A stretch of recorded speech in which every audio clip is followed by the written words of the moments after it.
हमेशा एक रूठे हुए बंदे की तरह से शुरू से ही आप अपना पिछले 25 साल से आपका यही रवैया है, मैं तुम्हें जेल में डालूंगा, मैं तुम्हें नहीं छोड़ूंगा, मैं नवाज शरीफ के कमरे से मैं एयर कंडीशनर उतार लूंगा। अब तुम जेल में हो, तुमने एक की बजाय दो लगवा लो, मुझे कोई इतराज नहीं। नवाज शरीफ ने बानी पीटीआई को रूठा बंदा करार दे दिया। कहा 25 साल से यही रोया है कि ये कर दूंगा वो कर दूंगा, मुझे जेल में डालकर एसी हटवाने का कहा गया। अब तुम जेल में हो, मैंने तो नहीं कहा कि कमरे से एसी उतारो, एक के बजाय 2 एसी लगाओ। मेरा ध्यान तो कभी इस तरफ नहीं गया, मैं इंतकाम की नीयत रखने वाला नहीं, मैं तो खुद इनके पास चलकर गया था कि मिलकर काम करें। हमारे अबोइदाद ने अंग्रेज को भगाया है, तू किस बात की मूली है? और हम यहां से निकले अभी हम पहुंचे भी नहीं होंगे और तुम पता नहीं कहां पहुंच जाओगे। तुम लोग इस्लामाबाद तो क्या पाकिस्तान में भी नहीं रहोगे। वजीर आला खैबर पख्तूनख्वा अली अमीन गंडापुर ने कहा, सूबे के हक के लिए निकलूंगा, ये इस्लामाबाद तो क्या पाकिस्तान में भी नहीं रहेंगे। हमारे आबाओ अजदाद ने अंग्रेजों को भगाया है, ये बिलावल, जरदारी, नवाज शरीफ किस खेत की मूली हैं। हमारे ऊपर फैसले मुसल्लत नहीं किए जा सकते। मुल्क शख्सियात और इदारों के फैसलों पर नहीं, आईन पर चलते हैं। हमारा फैसला हमारी अवाम करेंगे। एक एक दिन का हिसाब 100-100 दिन के बराबर देना पड़ेगा। मेरे होते हुए जमशुदा अजला पर कोई टैक्स नहीं लगा सकता। मैं चैलेंज करता हूँ, बाकी तो छोड़ देना, ये बयानात है ना, आप तो शो में उसको बुला लें, मैं उसके साथ मनाजर के लिए मनाजर करता हूँ उसके साथ। अच्छा, यस। किस चीज़ पे करेंगे मनाजर? जिस इशू पे उसको अथॉरिटी जो कहे कि मैं इस पे मुझे अबूर हासिल है, मैं उसी पे मनाजर करता हूँ। गवर्नर खैबर पख्तूनख्वा फैसल करीम कुंडी का अली अमीन गंडापुर को हम न्यूज के प्लेटफॉर्म से मनाजरे का चैलेंज। कहा किसी भी मौजू पर बात कर लें, अली अमीन गंडापुर हाईवे की तरह भागते हुए नजर आएंगे। मजीद कहा, इनके मुस्तकबिल के इत्तेहादी मौलाना फजल रहमान कह रहे हैं मेरे हक पर डाका डाला गया। डाका डाला गया तो माले गनीमत पीटीआई में तकसीम हुआ। मौलाना से दरखास्त है जब इत्तेहाद में जाएं तो माले गनीमत वापस मांगे। मैं मुंतजिर हूं जब हमारे प्यारे वजीर आला अली अमीन गंडापुर और मौलाना फजल रहमान एक साथ स्टेज पर खड़े हाथ हिला रहे होंगे।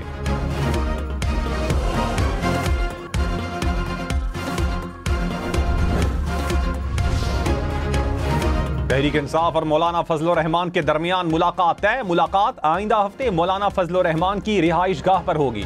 पीटीआई और जेयूआई में इत्तेहाद पर तबादला ख्याल होगा। जराये के मुताबिक मौलाना फजल रहमान ने इत्तेहाद से मुताल्लिक गारंटी मांगी थी। माजी के इल्जामात पर वजाहत भी मांगी गई। दोनों जमातों की कमेटियां इत्तेहाद के नकात तय करेंगी।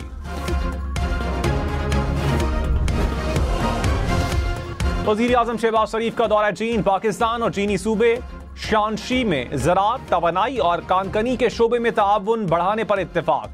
वजीर आजम ने कहा, बरामदात में इजाफा और बैरूनी सरमायाकारी का फरोग अव्वलीन तरजीह है। वजीर आजम का चीन के तारीखी विरसे टेराकोटा म्यूजियम का दौरा। शियान एग्रीकल्चर टेक्नोलॉजी बेस का भी मुशाहिदा। चीनी हुकाम ने ब्रीफिंग दी। वजीर आजम ने कहा, 1000 तलबा को तरबियत के लिए चीन भेजा जाएगा। ज़रई पैदावार में इजाफे के लिए इदारे के तजर्बात से इस्तेफादा करेंगे।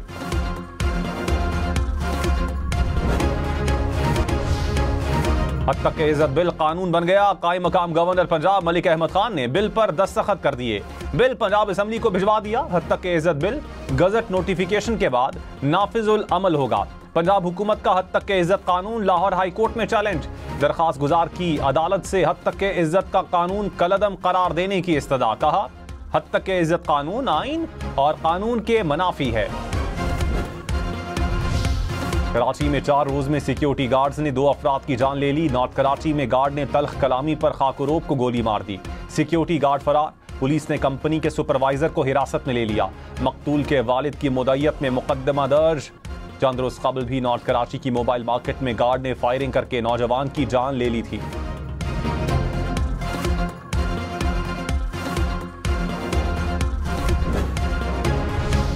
वजीर आला सिंध की गैर तरबियत याफ्ता अफराद को असलहा देने वाली कंपनियों के खिलाफ कार्रवाई की हिदायत। निजी सिक्योरिटी कंपनियों की इंस्पेक्शन का हुक्म। मुराद अली शाह ने कहा, नए भर्ती होने वालों को असलहा ना दिया जाए। सिक्योरिटी कंपनियां गार्ड्स को तैनात करते वक्त क्रिमिनल रिकॉर्ड भी चेक करें। गार्ड्स की ज़हनी तरबियत पर भी काम किया जाए।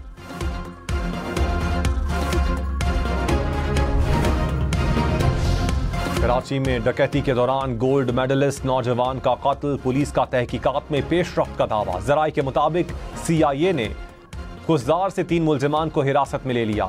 मुल्जिमान से तफ्तीश जारी है। ठोस शवाहिद मिलने पर कराची मुंतकिल किया जाएगा।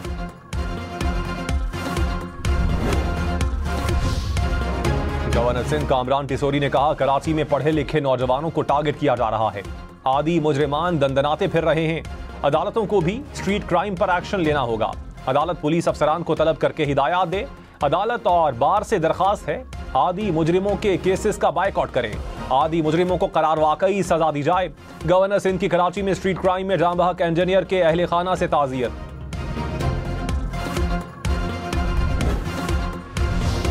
लाहौर में तेज रफ्तार गाड़ी ने मोटरसाइकिल सवारों को कुचल डाला। एक भाई जाँ बहक, दूसरे भाई की हालत तशवीशनाक। ड्राइवर गाड़ी छोड़कर फरार। हादसा डिफेंस में पेश आया।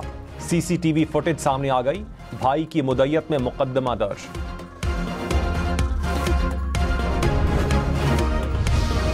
नवाज शरीफ ने महंगाई का एतराफ कर लिया। कहा, IMF की शराइत मानी गई तो गरीब की जिंदगी और मुश्किल होगी। शहबाज शरीफ बहुत मेहनत से काम कर रहे हैं, महंगाई कम हुई। मरियम नवाज को भी शाबाश दी। कहा, आटे और गंदम की कीमत ना बढ़ने में मरियम का भी किरदार है। मैं IMF के सहारे ढूंढने वाला बंदा नहीं, हमने तो IMF को खुदा हाफिज कहा, ये लेकर आए थे। ऐसी पॉलिसी बननी चाहिए कि बिजली और गैस सस्ती मिले। दोनों पर फोकस होना चाहिए। मेहनत करते रहें तो मुल्क बहरानों से निकल जाएगा।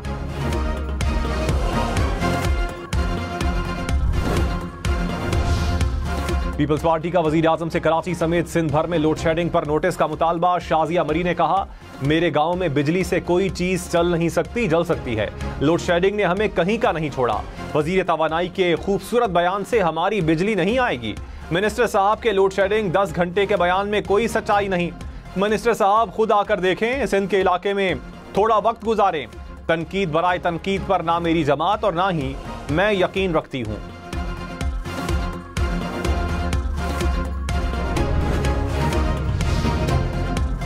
मुशीर इत्तलात खैबर पख्तूनख्वा बैरिस्टर सैफ ने कहा, विफाक खैबर पख्तूनख्वा को कमजोर करने की कोशिश कर रहा है।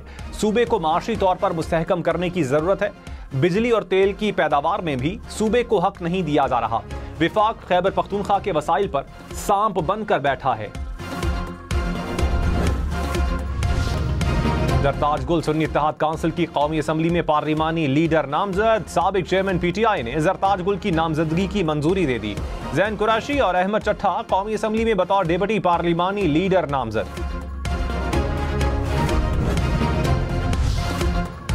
बुशरा बीबी ने इद्दत निकाह केस में सजा को इस्लामाबाद हाई कोर्ट में चैलेंज कर दिया। सजा मुअत्तल करके रिहा करने की इस्तदा। सिविल कोर्ट ने बुशरा बीबी को 7 साल कैद की सजा सुना रखी है।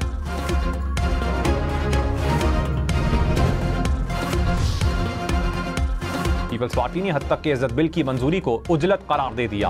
हसन मुर्तजा ने कहा, उजलत में मंजूरी के असरात अच्छे नहीं होंगे। लगता है नून लीग गवर्नर पंजाब सलीम हैदर के बैरून मुल्क जाने का इंतजार कर रही थी। कायम मकाम गवर्नर पंजाब ने मौके से नाजायज फायदा उठाया। बेहतर होता स्टेक होल्डर्स को ऑन बोर्ड लेकर बिल पास करवाया जाता। तहरीक इंसाफ ने हद तक के इज्जत के कानून को आइन और कानून के मुतजाद करार दे दिया। लतीफ खोसा ने कहा, कानून बनाकर मीडिया का गला घोंटने की तैयारी की गई। अदालतें कानून को कलअदम करार देंगी।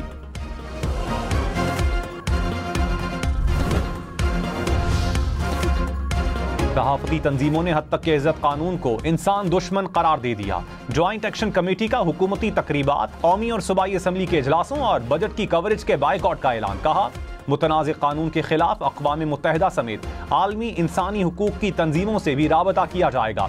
बिल पर मुतल्लिका सरकारी दफातर के सामने एहतजाज किया जाएगा।